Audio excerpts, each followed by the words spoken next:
And so for me, the question of where God was in my story is inseparable from those three realities that intersect with one another.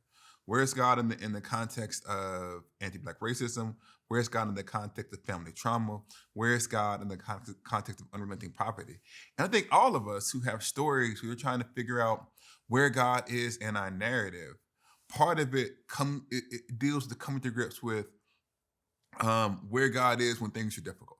And I used to think that the people who lived in fancy, well manicured houses and who took the perfect pictures.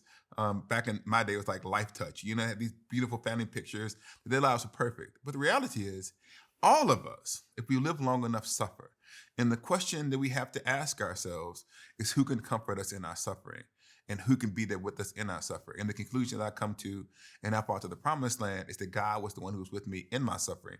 And hopefully that journey that I went on to find God in my narrative allows other people to find God in their narratives. And in particular, for African Americans, for me, it was really important to say, not that I can tell a Black story, but that I can tell a quintessentially human story about finding God in a Black context.